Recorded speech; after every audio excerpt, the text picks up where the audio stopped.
Now, the police regulator has warned just 3 out of 43 forces in England and Wales are properly prepared to deal with so-called honour-based violence.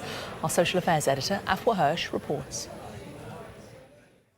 These people were brutally murdered, not by strangers, but by those closest to them. They were all victims of so-called honour killings. When Nazira, whose name we've changed to protect her identity, left her marriage, she feared a similar fate. He started to hit me. I couldn't say anything because every time he threatens, if I tell the police or anybody, he says, "I will kill you." She says she reported the abuse to the police, but they did nothing. If I told the police when I went to the police station, "When will you help me?" When, for example, when he's killed me or when he's stolen my daughter? Why are you doing that after it's already happened? That doesn't help me. Today, a damning report by the police watchdog into honour-based crimes, including female genital mutilation, forced marriage and honour-based violence, has found that only 3 out of 43 police forces were fully prepared to protect victims. In the 10 months to January 2015, 2,600 incidents were recorded by the police, but many other cases were not properly monitored. And there was evidence of a lack of training in some forces, with frontline staff missing crucial opportunities to help victims. Some of the forces came back and said that cultural insensitivity was potentially a barrier to dealing with this type of offending as effectively as they could have done. However, as we've made clear in our inspection report, honour-based violence is not specific to any community, religion or indeed society. There were also questions about the influence of underlying sensitivities within the police. It's striking that the main criticisms of the police in today's report are not new. They echo similar findings by the Independent Police Complaints Commission 8 years ago, which was critical of the police's ability to understand the cultural background and lethal risk facing victims of honour-based crimes. And perhaps that's why the main recommendation today is that it's time for the Home Office to step in and take charge of monitoring just how much progress the police are making in protecting victims. The pressure is now on the police, not just to investigate crimes like these, but to prevent them from happening again. IKWRO, Sky News. Well, let's discuss this further with Nazira Mehmari, who's a women's rights activist, and Clive Driscoll, who's a former senior investigating officer with the Metropolitan Police. They both join us from central London. Thank you both very much. Nazira Mehmari, what's in a name? We call this honour-based violence, but should we not get rid of that and call it what it is? This is child abuse, this is domestic violence, isn't it? Good morning. No, actually, it is child abuse, but it's not domestic violence. It's different because this crime happened in the family, and it is not only one perpetrator. It's sometimes this whole community, as many other committed this crime. And because as women or girls in somehow they feeling that they dishonor the family, and that the family has to get back the honor. This is very simple issue, like if a woman asking for a divorce, or if a young girl has the sex outside the marriage, or has a boyfriend that is not approved by the family. So this will dishonor the family, I'm afraid. It's about power and control, though, isn't it? Definitely it is. It is about the power and control of the girls and women. And it is sometimes happen to men and young boys, especially if they are homosexual or, the boyfriend of the girls that will be threatened by the girls' family as well. But the mainly is for women and girls. Okay. What this report's showing, Clive Driscoll, is that there appears to be a misunderstanding, concerns perhaps by some different police forces when they're forced to deal with these kind of events. What do you think goes through a young PC's mind when perhaps a young girl from, say, the Somali community comes to him and says that she's facing abuse at home? Well, I think actually it's a very difficult investigation if you had someone who had 25, 30 years experience, and obviously some of our least experienced officers we asked to walk the street. So I would imagine the thing that goes through his mind is where he can turn to or she can turn to get the advice, and I think that's where maybe the police can learn is that we need to support Because you are absolutely right that the people that will probably hear about this first are our uniform colleagues, police constables, police sergeants, detective constables, detective sergeants. We need to actually have something in place to support them, to allow them to do their duty to the best of their ability. But what this report is suggesting is that possibly in the first instance, they are then going to get further information, to get further advice, Clive, and they're going to a community member, perhaps a family member. And those are perhaps the last people that the police should be going to, aren't they? Absolutely correct, and I think that's where the help and support needs to be given to the frontline services, is to understand how complex these problems are, because certainly in the case that I dealt with, a gentleman turned up and he was, if you like, he was packaged as someone that was a community leader, and he was actually extremely loyal to the murderers. And that's why we do need the help of the lady you just spoke to and the charity that I helped, True Honour. We need them to explain to us and to help the police understand and indeed be there as an advice for us, because they are the ones that fully understand their cultures. They're the ones that fully understand the complexities around it. And you are absolutely right that sometimes, for more just not knowing that police have made mistakes. And I think that we need to support our frontline staff, and the way we can do that is working with the people that can give us the information and the training we need.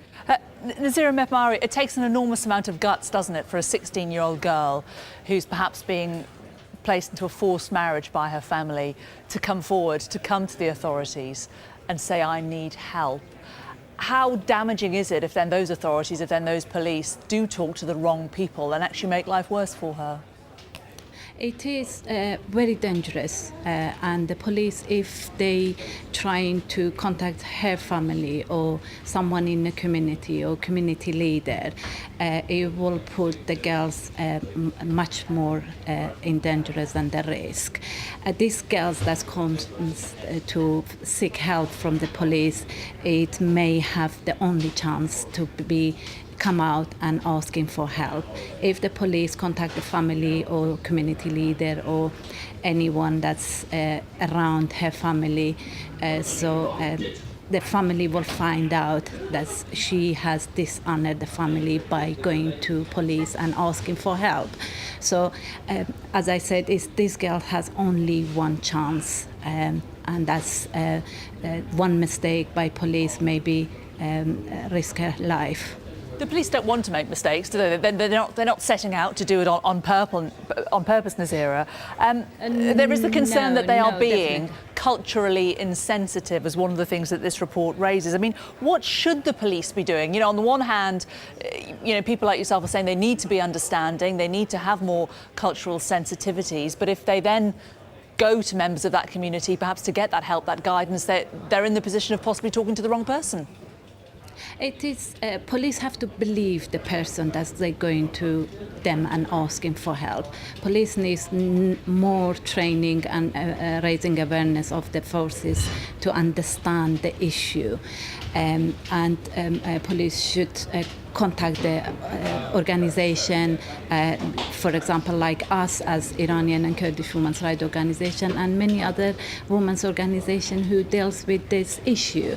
But the main issue is, and the most important, as the police, if it's the girl or woman walked into the police station, they should believe her what she's saying.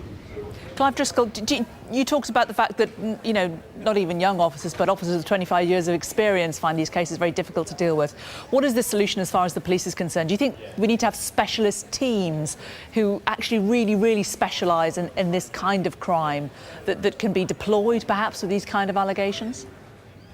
Well, I actually think there's a great opportunity for the crime commissioners. I think what we need, I listened to a crime commissioner just recently saying he wanted to put EasyJet on the side of police vehicles and make the M1 zero tolerance. Well, we need the same enthusiasm and the same, commitment to honour-based violence. And I think that we do need to work closely with charities that have women that have been through the entire process. True Honour as a woman that not only lived the horror of honour-based violence, but eventually went through the criminal justice system, and so can help us to understand how difficult that must be. And I do believe that we need to reach out to the many people who I was with the Safer Sikh Association last night. They're desperate to help the police, and I think this is an opportunity for the police to reach out and get the support they need so that we can make, the lives of the police officers, we can give them the best training possible so that they don't make mistakes. Because trust me, when a police officer makes a mistake and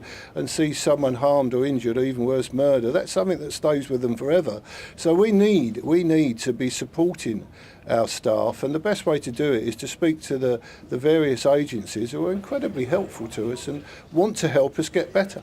And very briefly, finally, Nazira Mehmari, when these cases do finally come to the police, getting them to the CPS, getting them into court and getting these people actually prosecuted is incredibly challenging as well, isn't it? Is there enough support offered for the women, and it is mainly women who are suffering this, for the future?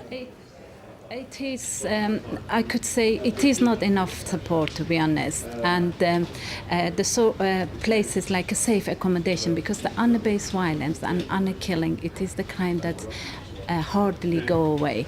It could happen 10 years after. We recently had a client, she just asked for a divorce, and she keeps saying to the social workers that I know it's nothing happened now, but in 3 years' time I will be killed. Because now police is involved, social service is involved, no one will take any action, but in 3 years' time they will. And she clearly said that. So for the support is actually the raising awareness, training for the police, even for social service, housing department, any other local authority department is very important. And we need one system that everyone understands what is the issue of honor-based violence and how we can deal and how we can help these people. So the safe accommodation, IKWRO, for example, we opened recently in May the first refuge in the UK for Middle Eastern women. Some we will help them, and it is small, but at least we have something that's helped this young girl and woman to be safe for a while until we work on the cases with the police, a local authority and the housing department to make sure that they are safe and they settle somewhere to have the rest of their life as a safe place. Stephen, I'm afraid we're out of time, but Nazira Mehmari and Clive Driscoll, thank you both very much. Thank you. Now let's tell you about the hacking group Anonymous, which has told Sky News why it wants to take Islamic State offline and how it needs help doing it. In the first interview since declaring war on IS, members showed us how they're taking down websites which publicise jihadi-controlled social media accounts. Joe Tidy reports. If you're on the internet, you're there because we kind of let you be there. Behind the menacing masks and monikers of notorious hacking collective Anonymous is a disarmingly ordinary group of people. Here, my interview with a father of three who calls himself Comedy is interrupted by members of his own team for fun. Oh man, I'm gonna kill these guys. It contrasts with the deadly serious declaration the group made against IS after the Paris attacks last month. We are going to launch the biggest ever operation against you. Expect very many cyber attacks. So far, Anonymous, led by a small group of specialists called GhostSec, claim to have taken down more than 100 Islamic State websites and more than 25,000 social media accounts. And every attack brings its own brand of humour to antagonise the jihadis further. The hackers say their pranks serve a purpose. That was just a way of saying, got you guys. This is serious business to us, but we keep a sense of humor to keep ourselves sane, because a lot of what we see and a lot of, you can't unsee this stuff. The small team of around 12 hackers say they work around the clock in shifts, finding potential targets online. With the support of the larger collective, they claim to be able to take down most sites. In order to give us a demonstration of what Anonymous is capable of, they've given us a heads up on their latest takedown. This is a website address they've sent us. They think the website is IS run. We don't know that for sure, but certainly looking at the translations, it appears to be IS sympathetic at least. They've said they're going to take it down any minute now. It's So it looks like they've been successful. It says here, internal server error. Now, these types of attacks normally only last a matter of hours or days, but such is the network of Anonymous, they're confident they can keep this site down for months. Impressive though it is, it's still unclear how much damage they're actually doing to Islamic State. Where you have groups like Anonymous, say, naming and shaming and putting up a list of 20,000 Twitter accounts that are allegedly connected with ISIS, and when those accounts also include the BBC, Barack Obama, Hillary Clinton, and just accounts that seem to be written in Arabic, then you realise that there could be collateral damage for individuals who are falsely accused, which could be very devastating and very harmful. What the authorities think of their actions isn't likely to keep these hackers up at night.